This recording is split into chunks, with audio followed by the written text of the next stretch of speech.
Hey, welcome into the Big Ten Huddle, where we talk every Big Ten team with honest, insightful, and entertaining analysis of Big Ten football and basketball, challenging the national bias and having a few laughs along the way. I'm your host, JR, and we have a bit of a shorter basketball episode for you today with only two topics here to talk about, but still a lot to get to, a lot to talk about, as there was a fair amount of news that dropped since we last talked. So like and subscribe so you never miss an episode. Stay on top of Big Ten basketball with the Big Ten Huddle and Big Ten football. Go over and follow the football channel as well. Also, if you're listening on podcast, please give a 5-star review, as it helps out the channel, helps out all that we do here. I really appreciate it. And we are going to get into the commitments from Thursday, Friday, and Saturday, as well as talk about the Brooks Barnhizer returning possibly to Northwestern, or at least not playing for anybody else out there. So let's start with this Brooks Barnhizer news. Let me change my graphic.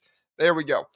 The Big Ten basketball world got rocked on Friday. Once again, this time, not a rumor, not a deleted tweet stirring the pot. It's actually Brooks Barnhizer, Northwestern star forward, took to social media Friday morning with a post that stopped everyone in their tracks. He said, "Never wearing another color jersey," he declared, alongside a highlight reel of best moments in the purple and white set to Coldplay's Yellow. Fantastic message from Brooks Barnhizer. The message was clear, the vibes were poetic, and for Wildcat fans, it was an emotional release. Barnhizer's not hitting the transfer portal. He's staying in Evanston, or at least he's not leaving for another college team. And guess who was the first to call this possibility? Yours truly. Let's dive into why this feels so right, why I'm thrilled about it, and what it means for Northwestern and the Big Ten. If you've been following my coverage of this story, and I know you have because you're here, right? You'll remember the chaos from the beginning when I made a video about how Michigan State was going after Devin Royal, Kentucky was after Braden Smith, and Purdue was after Brooks Barnhizer. That video made some fans mad, and I get it, but my goal isn't to make you happy. I'm not even trying to make you mad. My goal is to provide you with my coverage of the conference and give my opinion of how it goes. On April 9th, ESPN's Jonathan Givony tweeted that Barnhizer might enter the transfer portal. I mean, portal and everything all over the graphic. He soon deleted it, but it made sense considering he's trying to secure a medical redshirt waiver for his 11-game freshman season in 2021 and 2022, right after COVID. The deleted tweet left us all scratching our heads. What was the waiver in limbo? Was Barnhizer eyeing Purdue? Was he eyeing Michigan, Kentucky? Was he eyeing any of these other places? His hometown team in Lafayette, Indiana, was Purdue. Excuse me. Was Purdue the favorite? I was one of the first to break down the speculation, digging into the chatter about Barnhizer testing his market value and maybe, just maybe, reuniting with where his dad once played. Purdue fans were buzzing, so much so that everyone on Twitter wanted to be an insider, call their shot. Brooks Barnhizer going to Purdue. Sources say, yeah. I guess I got to address this, because at the end of the day, there seems to be some confusion from people saying I predicted Barnhizer would go to Purdue. Go back, watch the tape. Did 2 videos on this. Go back, watch the tape, and never once did I say that. What I did say is that I'll believe Barnhizer is gone when I see the ink dry and him wearing other colors. That's what I said. I said Givony's tweet was probably good news for Purdue fans, if I had to say, but never once predicted that he would go to Purdue. I talked about the Purdue roster with him on it because Purdue fans seemed like they were feeling like he could or couldn't be an option to start for them. But I never predicted Barnhizer would go to Purdue. Not once, although Northwestern fans were still sweating more because of the Givony tweet, and not so much me, right? It wasn't me, it was Givony more than anything. I'm just a dude with a Big Ten basketball channel who knows some things here and there, but nothing near as much as a guy like him knows, right? But here's the thing. Barnhizer never entered the portal. Not a peep. And Friday's post confirms he's not going anywhere else. There's something beautiful about Barnhizer staying loyal to Northwestern. This is a kid who's bled purple for 4 years now, evolving from a scrappy freshman to an all Big Ten type of stud before a foot injury cut his season short. When he posted that montage on Friday, dunks, fadeaways, and all the things in between, captioned with 13 in purple and white forever, it hit different. It did. It hit different. Then came the follow-up of a cryptic photo of him lacing up his shoes in Northwestern's Performance Center, paired with 3 purple heart emojis and a quote on Instagram, "Delayed does not mean denied. God's plan is perfect." Is he hinting at the waiver for a 5th year? Maybe. I don't know. Maybe. We'll have to see. Or maybe he's just savoring his legacy in Evanston. Either way, it's poetic. It's a middle finger to the transfer portal frenzy and a love letter to Wildcat fans, those who have supported him, those who have held out hope that he would come back for this entire offseason now. And yeah, I'll admit it. I'm a sucker for it. But the real question is Barnhizer done, or is there a 5th year coming? His Pros Friday doesn't explicitly confirm a return, but it's dripping with a lot of clues, and that never another jersey line could mean maybe he's NBA bound as 17.1 points per game, 8.8 rebounds, 4.2 assists last year. Does that make him a draft prospect? I don't think so, primarily because of his age, but you never know. But the shoelace photo, the purple hearts, the God's plan, delayed doesn't mean denied, caption screams waiver vibes, if you ask me. The NCAA's new 10-game redshirt rule gives him a shot since he only played 11 his freshman year. 4 minutes after his post, Northwestern's video guru, Albert Verstrau, I really apologize. His name's Albert. He dropped a picture of Barnhizer dribbling in his team's practice facility. Is it a coincidence? Maybe. I don't think so. Maybe, but we'll see. Chris Collins is holding 2 roster spots open as we speak. One likely for Barnhizer. Well, actually, one of those was just filled. The other one for Barnhizer, most likely, if the waiver clears. Wildcat fans are daring to dream of a Nick Martinelli Barnhizer front court that's going to terrorize the Big Ten once again. But probably the most dramatic part of all of it was Barnhizer's trolling. Right? Barnhizer's post wasn't just a love letter to Northwestern. It was a gut punch to Purdue fans who'd spent days hyping up a homecoming, the captain, all these other nicknames, things like that they were holding back, and neither did his squad, as Northwestern's official X account tweeted him, jabbing, saying, "Anonymous sources," looking at you, random X insiders. His roommate, all Big Ten forward Nick Martinelli, piled on with a hype. Nick Martinelli, I apologize, with a hype post of his own. This wasn't just a statement. This was a troll job for the ages, right? Purdue fans, I feel you. You guys from Lafayette. His dad went to Purdue, and Mackey was right there growing up. But Barnhizer sticking with the Cats. That's got to sting, whether Barnhizer returns or not. Northwestern's in a good spot. Collins just landed South Florida guard Jaden Reed. They just landed another Max Green, I think it was, from Holy Cross. I have him in my notes for later on, but I got to get to it. We'll talk about him later. And then they're in the hunt for some others possibly as well. But at the end of the day, this is a great news for Northwestern that they don't have to worry about Brooks Barnhizer moving on from someplace else or doing anything like that. With a stacked freshman class and Martinelli locked in, the Wildcats are built to compete, waiver or no waiver. But if Barnhizer is back, watch out. That's a top 25 roster in the making. I'll admit it. I'm a softie for loyalty. When I first floated the portal rumors, it wasn't because I wanted Barnhizer gone, although some Northwestern fans said I did. I don't get how reporting on news makes it seem like I want something to happen. It's just talking about rumors, talking about news. It is what it is. Sue me. Don't actually sue me. Rumors, I guess, could do that, but the Purdue buzz, the waiver talk, everything else. But seeing him double down to Northwestern today, it's kind of the story that doesn't happen enough in college hoops today. This isn't about me being right or wrong. It's about a kid choosing his home over the shiny unknown. And yeah, I know some of you think I'm just chasing drama. You know, some of you have called me clickbait, whatever. If you think I'm clickbait, just don't watch. I mean, it's as simple as that. I don't know why you're watching and then calling me clickbait. I never specifically say anything in the titles, but anyway, it's only because I want to give you the full picture, no filter. Some people say no filter just as an excuse for them to use vulgar language and drop F-bombs every 2 minutes on their shows.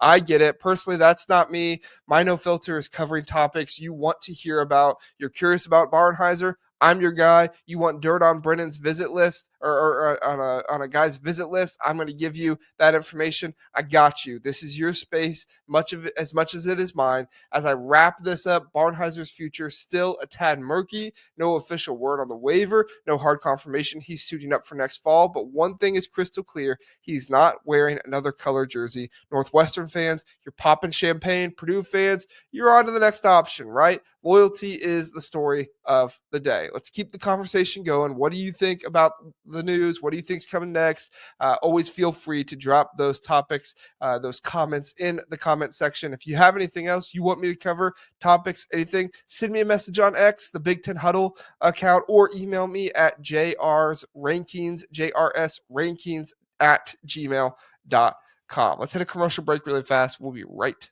back. Homefield is your go-to destination for premium collegiate apparel with a passion for comfort and a flair for vintage design.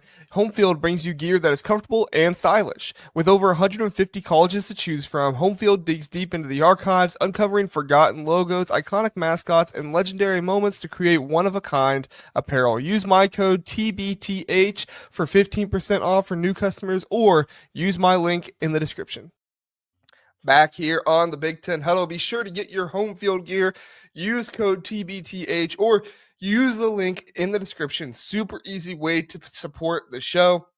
For all the coverage I try to give you here. Speaking of coverage, let's move on to the top portal editions of Thursday, Friday, and Saturday. I was going to say this weekend, but it includes Thursday, so I probably shouldn't. So let's recap the commits we got in the transfer portal since our last episode Thursday morning. It's been a whirlwind of commits that could reshape the Big Ten landscape in 2025 and 2026. We've got a stacked list of new additions to break down. We got Aday Mara to Michigan, Jaden Brownell to USC, Wesley Yates headed back to Washington, George Turkson, Elijah Saunders, Kaleb Glenn, Miles Goodman, Gabe Dynes going to USC. I mean, a number of guys here. I think there's some more that I didn't list there, but those are the ones I have off the top of my head. I'll have to get to my notes for the other one. Let's talk about each move, and at the end, I'll analyze the biggest gets. I have my top three here at the end after I explore what each of these additions mean for each program. First up, let's rip off the Band-Aid because look, I'm an Ohio State fan, and he was one of my favorite players to watch in the Big Ten this year. That's right. It's painful to say, but I will say it. I will cover it because this is a Big Ten show. Michigan landed the 7'3" center, Aday Mara from UCLA. Mara, a sophomore from Spain, averaged 6.4 points, 4 rebounds, and 1.6 blocks per game in just 13 minutes per game for the Bruins last season. I think he averaged 3 screens from me per game as Mick Cronin was taking him out of the game. Yeah, leave him in the game, Mick. That was basically me watching pretty much every UCLA game this last year. But for Dusty May's Wolverines, who reached the Sweet 16 last year, but lost big men, Vlad Golden, and most likely Danny Wolf to the draft, Mara is a perfect fit. His size alone clogs the paint, and he's a fantastic rim protector. Unfortunately for him, it never worked out defensively at UCLA. Mick Cronin likes his bigs more athletic, who can guard both on the block and hedge in the pick and roll. That's not really Mara's game, and honestly, one of the biggest reasons why Mara doesn't see more minutes. Quite frankly, when you have a player with specific game like Mara meet a coach as stubborn and as bought into his system as Cronin is, it's not going to work out very well. Offensively, he's got soft hands. He's developing a mid-range game, which aligns with Mara's with May's space-heavy system. Honestly, he's a lot like Vlad Golden. Like, I see a lot of young Vlad Golden here. When used correctly, Mara is the kind of player who changes how opponents attack you. Michigan's front court last year was a strength, but I felt like there were some little, being soft a little bit, maybe not as physical as you might think 2 7-footers would be. And I'm not alone saying that. Dusty May said that too. So don't come at me. Dusty May said it as well. To their credit, they did battle very hard and corrected many of the issues to end the year. That's why we saw them win the Big Ten tournament, make it to the Sweet 16. Many of those issues did, though, resurface in the final 10 minutes of the Auburn game. Mara will be the anchor for the defense, and on the offensive end, open up the floor for shooters like Nimari Burnett if he comes back. But right now, that is honestly my biggest problem with this Michigan team. Mara, Merez, Lindenberg, Cadeau are all at the very least good pieces, right? They are all at the very least good pieces. Lindenberg, obviously an exceptional one, but they do not have the shooting to space the floor like I think you need. I'm assuming Burnett is going to return, but even if he does, that's only one shooter, right? Who's your other shooter? Roddy Gale? He's not a shooter. Is Morez Johnson going to come off the bench and they get another shooter to play the 4 instead, or to play the 3? I'm not sure. Like, I like who they have, but the roster at this point is incomplete, and I'm interested to see where Dusty goes with it. But back to Mara, he's not a finished product. His rebounding needs some work for his size, but at 20 years old, his upside is absolutely enormous. This feels like a home run swing for Michigan, addressing a glaring need with a high ceiling talent. As it stands now, Michigan has top 15 talent with Mara. He confirms they're a legit Big Ten title contender in my mind, but we need to see what is next. Where is the shooting going to come from? Where are they going to find that in the portal? We'll have to see. But next up, I got USC, who snagged Samford forward Jaden Brownell, a 6'9" stretch big who shot nearly 40% from 3 last season while averaging 14 points and 4 rebounds. For Eric Musselman's Trojans, who have had a, we'll say, rough portal cycle with some key losses so far, Brownell's shooting is a godsend. USC struggled with spacing last year, and Brownell's ability to pop out and hit threes gives them a new dimension to their offense. What I like most about it is that most of his shooting and scoring numbers improved versus quad 1 teams. He shot 38% from 3 on the season, and then nearly 53% from 3 versus quad 1 teams. But it wasn't for lack of attempts, right? Sometimes you see that and you're like, oh, the guy only attempted 2 shots per game and they played 2 quad 1 teams. He had 4.5 shots from 3 in the regular season, and then in the quad 1 games, he averaged 6.3 shots per game from 3. So the dude can shoot. I like the addition, but not a game changer on his own. His shooting is legit and will aid the team, but at 290 pounds, he's not the quickest defender. It showed in those quad 1 games, which could be an issue for Big Ten's fast-paced gameplay, especially with more and more players finding perimeter-oriented 4s and 5s. Still, Musselman loves the versatility of his bigs, and Brownell's numbers suggest he can contribute right away. He chose USC over Texas A&M. It's been good for them. He didn't follow his coach there. He went to USC as well. Brownell burst USC's offense, but they need more defense to climb the Big Ten standings. More on USC as Youngstown State center Gabe Dynes, another 7'3" freshman, is headed to USC. Dynes is a raw prospect. Dynes spent 2 seasons at Youngstown State. The experience is certainly there. I believe he'll be a redshirt sophomore this next coming year, but he's played in 61. No, he's not a redshirt. He'd be a junior. I apologize. I said that wrong. Starting 11 of them, he averaged 5.5 points and 5 rebounds per game during his time with the Penguins, added 2.7 blocks as well. The total number of blocks stand out even more, leading college basketball with 104 2 seasons ago. The stat Musselman and his staff might be most interested in, at least, is the offensive perspective, might be Dynes' shooting efficiency. He made 70% of his field goal attempts over the last 2 years with 3.5 shots per game. Being 7'3", 190 pounds certainly helps in that category, even with the Big Ten being one of the premier conferences in college basketball. Not too many opposing centers are going to have a similar frame and build to directly match up against Dynes. Speaking of USC, Let's talk about one that they lost, who is guard Wesley Yates. Entered the transfer portal not too long ago, and now he's transferring back to Washington after starting his college career there. Yates was a breakout star for the Trojans, 14.1 points per game, shooting 44% from three. At 6'4", he is an elite wing scorer who can create his own shot. Washington, under new coach Danny Sprinkle as of last year,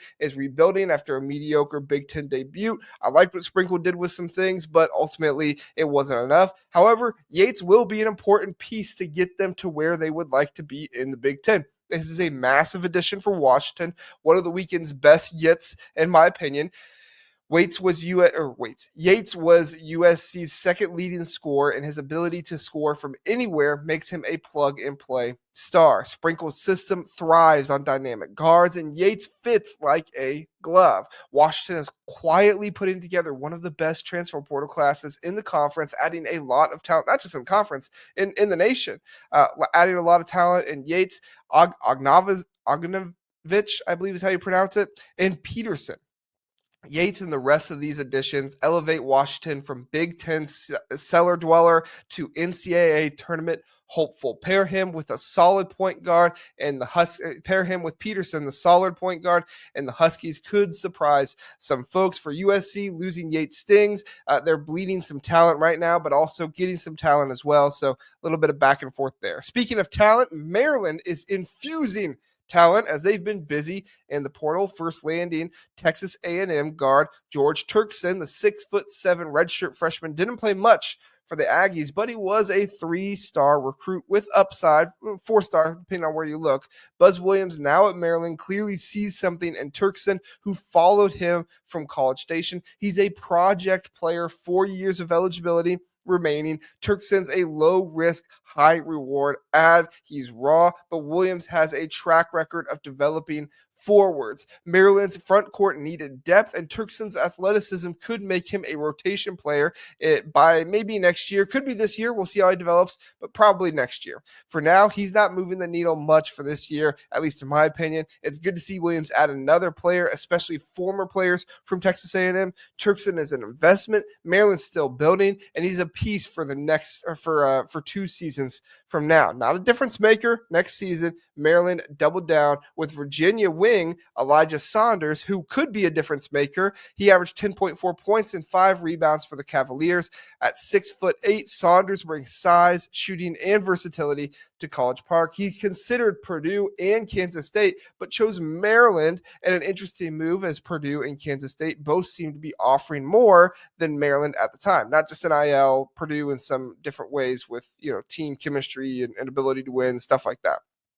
Saunders is by far Maryland's biggest add of the weekend, maybe the biggest overall this weekend for anybody. His ability to play multiple positions, knock down threes, and defend makes him a perfect Big Ten wing. He's not a star yet, but he is a high-level starter who raises Maryland's floor. Williams is quietly assembling a roster that can compete under proven head coach Buzz Williams. Saunders pushes Maryland into the Big Ten's upper half. With him and Miles Rice, they've got a core to build around. Expect the Terps to be a bubble team with upside. A team with a ton of upside from last year was Michigan State, who lost a few key players but added Florida Atlantic forward Kaleb Glenn, a 6'6" athletic wing who's played at Louisville and Florida Atlantic. Glenn's a hustle guy, right? Glue guy. Think rebound, defense, transition buckets, all that kind of stuff. All the stuff Tom Izzo likes, pretty much, right? Tom Izzo loves players like him who grind it out and fit the Spartan culture. Glenn's a classic Izzo pickup. He's not an outright scorer, but his energy and versatility make him a glue guy. Nobody is going to look at him to replace Jace Richardson and his scoring, but Michigan State lost depth in the portal, and Glenn fills that gap.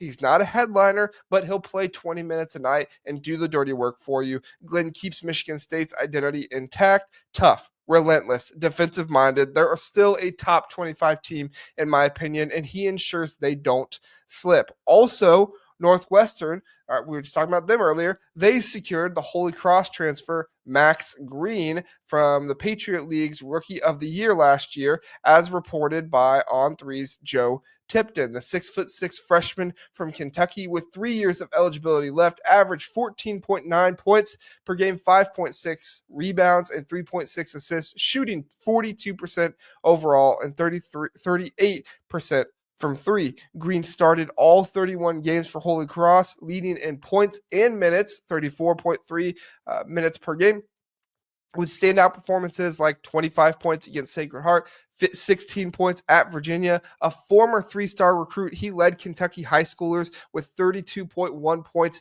per game as a senior. This marks Northwestern's second portal addition following USF's Jaden Reed, leaving one scholarship spot open for next year. Assuming Nick Martinelli returns, despite adding young talent, the Wildcats face a front court gap with Matthew Nicholson graduating, Luke Hunger transferring. They really need Brooks Barnhizer to come back. If they don't, they should be okay, but it would be really, really beneficial for him if he can get that waiver and come back. Missing out on ability to get other transfers because of freshmen, something Purdue went through last year. It is what it is, but it's definitely something that helps you in the future. Last but not least, Oregon grabbed Penn State forward Miles Goodman, a 6'10" big who's still developing, right? I don't think this is going to come in and be somebody gets heavy minutes for Oregon. He didn't get heavy minutes for the Nittany Lions, but his size and mobility intrigued Dana Altman. The Ducks are retooling after losing key pieces, and Goodman's a project with potential. Goodman's a depth piece for now, as an ad like this could seem to indicate the Ducks plan to get Nate Biddle to return for next season. Oregon's front court is thin without Biddle, and Goodman will get a chance to earn some minutes, but Altman's great at developing big, so Goodman could become at least a contributor by mid-season next year. It's not a huge splash, but a smart ad. Oregon should remain a threat moving to the Big Ten, after moving to the Big Ten last year, but Goodman doesn't change their ceiling much. The biggest thing this ad indicates is that Biddle is most likely returning, which is huge news for Oregon. Oregon is a tournament team, not so much a title contender. I wouldn't put them there, but they are a tournament team. Finally, we get to our biggest ads and final thoughts. So who were the biggest ads from the past few days? I'm giving the edge to three players. Aday Mara, and this isn't any particular order, just saying the three. Aday Mara to Michigan, Elijah Saunders to Maryland, and Wesley Yates to Washington. Mara seems to like Mara seems to be unlocking. There seems to be some ability there for Dusty May to unlock Mara a little bit more. Saunders and Yates, both are huge additions to help further these two different teams. These three moves have the most immediate impact. Michigan, Maryland, and Washington are the biggest winners, with USC not far behind. They lost Yates. That does stink, but they are bringing in some talent. We'll see what that can do. Michigan continues to be considered a Big Ten heavyweight. Maryland's trending up fast, and Washington's got some hope. USC's been struggling to keep pace, but these two ads help them keep them moving up. The portal's still open, folks, so buckle up. More chaos. Until then, hit me up on X with your thoughts. Hit me up in the comments if you have any thoughts as well. This is the Big Ten Huddle. I appreciate you being here. Like, subscribe, do all those things, and definitely appreciate all the listeners, the support, everything else. Stick with us, as we will be giving you episodes every Sunday, Tuesday, and Thursday morning at 9 a.m., even through the off season. So check us out there, even through the off season. You'll get me and you'll get other experts from their teams coming on as well to talk about different teams and what's going on in their program and what you can expect from them in the Big Ten next year. Thank you so much for listening. Thank you so much for watching. We appreciate it. Have a good one.